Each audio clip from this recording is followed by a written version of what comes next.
ఈరోజు దేవుని వాగ్దానము. మహోన్నతుని చాటును నివసించువాడే సర్వశక్తుని నీడను విశ్రమించువాడు. కీర్తనల గ్రంథము 91వ అధ్యాయము 1వ వచనము. ఇది దేవుడు మనుషులకు ఇస్తున్న ఆత్మీయ భరోసా. నువ్వు శత్రువు నీడలో ఉన్న నిస్సహాయ స్థితిలోనైనా భయపడకూడదని దేవుడు తెలియజేస్తూ ఉన్నాడు. మహోన్నతుడు అత్యున్నత స్థానం కలవాడు. ఆయన కంటే ఎవరు పై స్థాయిలో లేరు.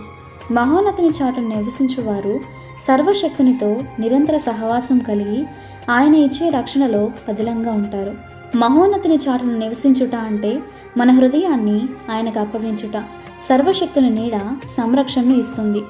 ఈ మాట భయాల ముసురుతో నిండిన ప్రపంచంలో విశ్వాసికి ఒక బలమైన సంరక్షణ. శారీరక రుగ్మతలు, ఆర్థిక ఇబ్బందులు, ఆత్మీయ స్థితిలో క్షీణత, శత్రువుల భయము ఇవన్నీ మనల్ని కలవరపెడతాయి. కానీ ఒక వ్యక్తి ఆయన చాటును నివసిస్తే, ఆయన సంరక్షణలో జీవిస్తే భయపడవలసిన అవసరం లేదు. ఇదే ఆధ్యాత్మిక ప్రయాణంలో విశ్వాసికి ఆశ్రయపురము. ఆయన కాపుదలలో ధైర్యాన్ని, గొప్ప శాంతిని, శత్రువుల బారి నుండి రక్షణను మనం పొందగలము. దేవునితో జీవించే వారికి ఈ రక్షణ. దేవునితో మనము సంబంధం కలిగి ఉండుట అంటే ఆయనతో సహజీవనం చేయడమే.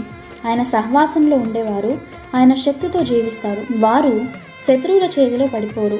ఆత్మీయ యుద్ధాలలో విజయం పొందుతారు.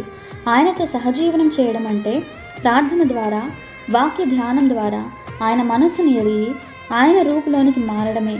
ఇంతవరకు ఆయన సహవాసాన్ని నిర్లక్ష్యం చేశావేమో, ఇకనైనా ఆయన సాంగత్యంలోనికి వెళ్ళి ఆయన ఇచ్చే కాపుదల పొందుకో. ప్రార్థన. దేవా, నీ వాగ్దానాలకై నీకు వందనాలు. నీ చాటును నివసించు వారే నీవిచ్చే రక్షణను పొందుకోగలరని ఎరిగి నీ సన్నిధికి నేను వస్తున్నానయ్యా.